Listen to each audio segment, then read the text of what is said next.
Hey, thank you for coming by Tori Magoo 44. Today is September 22nd, 2012, and yesterday was the last day of summer, so we are now officially in fall. I don't know how many of you have grown up where they do have seasons, probably a lot of you, but I know for me, I have wonderful memories of the fall, with the leaves changing and the smells of wonderful fires in Chicago. It was fabulous. It's a wonderful time of the year. Moving into fall with the leaves changing, all that. And then after that, October with Halloween and then Thanksgiving and, on and on. It's a fun time of the year. But I always miss summer ending, but that's okay because this is a good beginning. So welcome to fall. And I wanted to tell you today, I've talked about this a ton for 12 years. Scientology breaking up families one at a time. And they're continuing to work on this in a much worse way than they ever did before. In years past, when Hubbard created the Suppressive Declaration, which I've showed this before, and Pete, you can take a drink if you want. He's told me they have a drinking game whenever I show my SP Declare. I know you're kidding, but anyway, hi Pete, and hi everybody in Ireland. So, they would be the appropriate guys to do that, right?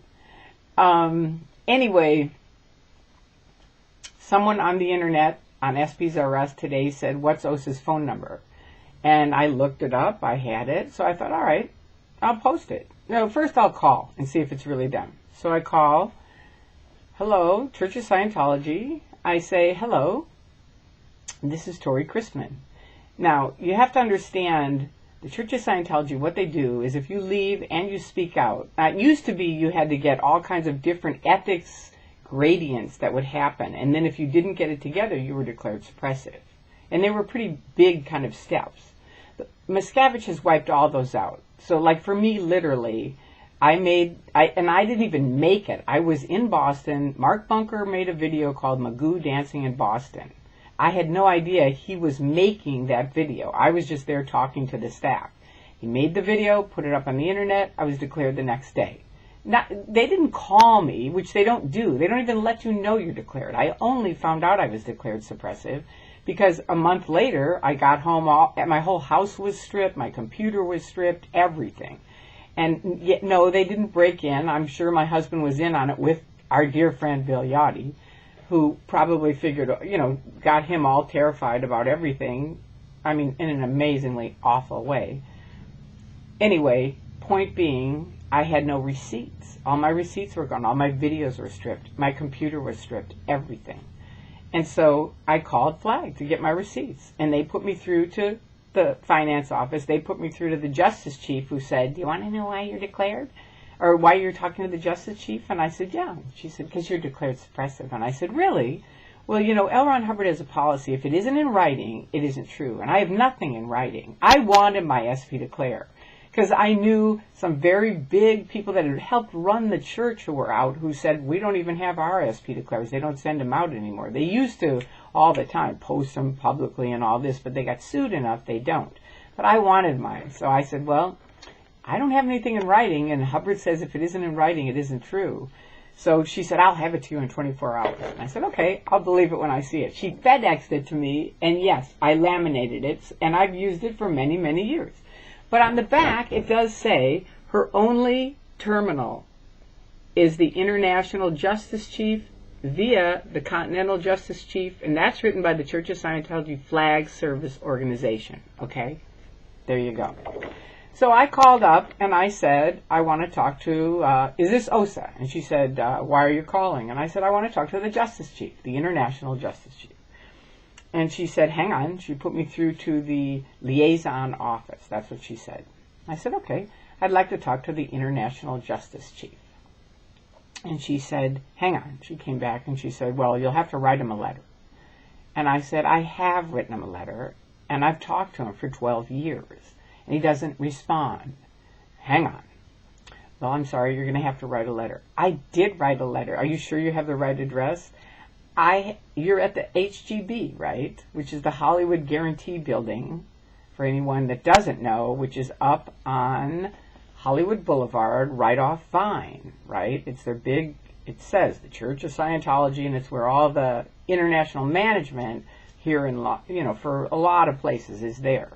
And so I said, are you at the HGB? That's the nickname of it. And she said, yes. And I said, well, I've sat outside on your building ledge and said, my only terminal is the IJC. Bring him out. I'll talk to him. And they've said, Tori, get out of here or we're going to call the police. Now where is that at? For anybody that's in Scientology, think about it a minute. Because I know what happens. You shut things down. They're declared. We can't talk to them. Now, for people in, you sort of think, well, they're declared, they're suppressive, they're evil. They didn't try to fix it. Well, that's not true. The vast majority of people that are out here tried for years to get things back on track. This train is so off the track, it's ridiculous.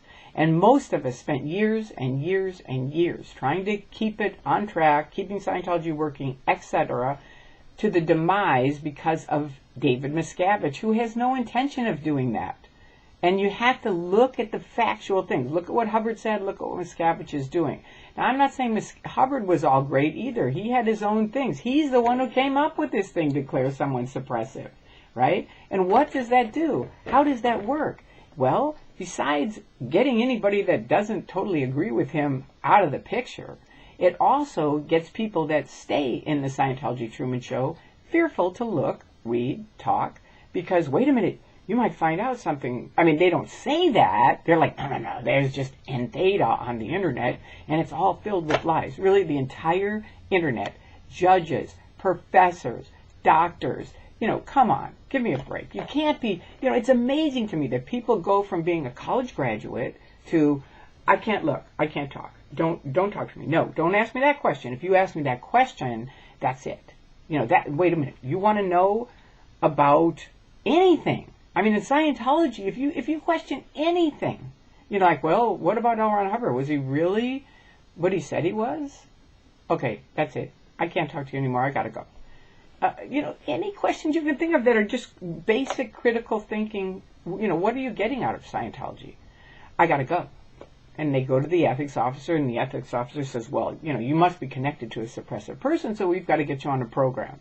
Now, Hubbard used to say, the beginning of it, and I know this drill, because they decided my mother was a suppressive person. I mean, we did together, because I had to find someone, and she was very upset with Scientology because I have epilepsy, and they made me get off my medicine. I was having grand mal seizures. So, hello, yeah, my mother was upset. She didn't care about Scientology to start with, but they, as I've told them for years, you are creating your own enemies, and that's exactly what they did with my mom, by saying she was suppressive. She wasn't suppressive. She's a mother who didn't want me to die, which another person, by the way, who had epilepsy and did follow their program of getting off of all of his medication, is dead. Okay, and my mother said, they're going to kill you, Tori. That's what's happening. So that's very antagonistic. That's what they saw it as. No, it isn't. It's a mother that's worried about her daughter. That's all it was. But I ended up doing good roads, fair weather, which is their thing of talking about nothing ever, and we did that for 30 years. I mean, it was, thank God I woke up before she died. And we got to talk, and she said, you know what, Tori, there's two things that came out of Scientology. I was sort of a hippie and out of touch with a lot of things, and it kind of brought me back into getting off of doing any social drugs and just goofing around. I kind of helped focus me, and I got back in communication with my family. And that's the irony of it, because they're very family-oriented, as long as you're in the Truman Show. But as my friend Andreas told me in 2000, when I said, Andreas, I was crying, and I said, if I leave, I'm going to lose every friend I have, my husband of 27 years. I don't think my soul can take it. And he wrote me back, and he said, and bless your heart, Andreas, for saying this. He said, I am crying reading your email. I'm so sorry you're having to go through this. But I've got to ask you this one question. What kind of friends could those be if they're going to leave you because you change your mind? And that, for me, cracked open my Truman Show. I had spent 10 years looking at self-improvement books, so I was ready. I wasn't reading stuff against Scientology, but just general self-improvement, which was ironic in itself. Nancy Maney and I each, on our own, were like in these libraries and bookstores reading, You Can Heal Your Life and things like that, because we both had different things going on, and auditing was not fixing it. and we were pretty high up on the bridge. So it was like we had to do something. So we were like reading these different books. And for me, I think Scientology mind control is like an onion, and it just piles it in, and pretty soon you're way inside of this onion. And I think the self-improvement books kind of stripped off a lot of the mind control. So by the time Andrea said that, I was like, bam! It just cracked them in half. And I was like, you are right, man. That's it. They are only my friends as long as I jump through their hoop, their way. And that's exactly what happened. They all disconnected from me. My husband left me. He has tons of lies up about me on the internet. I had an affair. Really? Who did I have an affair with? Bring him over. I'd love to meet him. I've asked for 12 years. Bring him over. They won't. You know, I spent all of his money. Come look at my house and see how many of the fancy things that I have. Look at my outfit. I'm wearing Sun Warrior t-shirt, and, some little earrings. I haven't spent all of his money. I wanted to get off my medication. Yeah, I really wanted to have grand mal seizures. That was definitely. I'm amazed that this man would put his name to that. And I know they wrote it. I know the Office of Special Affairs wrote these lies about me. But he has not said, you know what, get those lies off or else. And Harold, the least you can do is that. You know those lies are not true. And I know he's not going to watch it because he's too afraid to look on the internet. It's amazing how they build in the fears so fast. He's OT8 and he won't look on the internet. God forbid something might, what? What do you think could possibly happen? Their words, their books. When you think of when you were 10 years old, if your parents said to you, you know what, I want to tell you something, Mary or Johnny, when you get to be like in about, 18 to 25, 30, you're going to join this group. And it's going to be these cool people. They're going to be really friendly, really nice. You're going to like them. They're going to be very welcoming as long as you do what they say. But they're going to tell you what you can look at, what you can read, what TV shows to watch and not watch, what people to talk to, what things you can say, what things you can't say. Would you join that group? Ask a 10-year-old that. Go out and ask any 10-year-old that. And you know what they're going to say? Hell no! No way! No way in hell! It would never happen to me. And that's one of my favorite things when I talk to people about Scientology. They go, well, you know what, Tori? I am a free speech advocate. So that would never happen to me. Like we weren't. Anyone in Scientology is a free speech advocate. They work on those kind of things. They pull those strings and go, we are going to help you with that even more. And that's how you get suckered in. And I know people go, it never happened to me. You keep saying it. The only protection you have, and I've said this for 12 years, is to learn the steps of what is a cult. Because if you learn what is a cult, and I dare anybody in the Church of Scientology to learn what are the steps of a cult. Google it in my site. On the search thing, you can type in what is a cult. And I did a 9 or 10 part series on what is a cult and the various different steps, step by step. And you look at it, and then you look at your group and see, is it a cult or isn't it? You look. I dare you. If you're in any cult, if you're in anything where you're kind of going, it is a little bit weird, but I know I'm not supposed to really talk about it. You go look at what is a cult and see. Do it. They don't know. And I know I'm promoting having a withhold. Well, you know what? They're promoting you stop free speech, you break up your family, you practice medical abuse or allow it to go on, fraud, lying. Hello, you're in those groups where they're, fair game, where they can lie, cheat, steal, destroy you utterly. You're damn right. I'm going to tell you to go on there and look and find out for yourself and learn what these organizations do that is very, very harmful and almost impossible for people to break in and talk to. So my thing is dare to be different. Read, look, listen. You don't have to trust me. Read, look, listen. I was just in it for 30 years and escaped out. I have a long story. I've put it all on the internet. But you know what? You have some courage. It takes a little bit of courage to leap over that fence and go, you know what? I'm going to look. But this was the other thing I had as my last thought. My thing was this. I've been out there trying to handle these critics for years, and they're not going away. And after a while, for any logical person, and I wasn't logical. I was in the Truman Show, way in the Truman Show. But I started thinking, this was back in my subconscious, not consciously, but subconsciously. I started thinking, they must know something, or they wouldn't keep staying around. They must know something that I don't know. And I know the Church of Scientology is wrapped that around, and they've got their, this is what she says, this is our handling on it.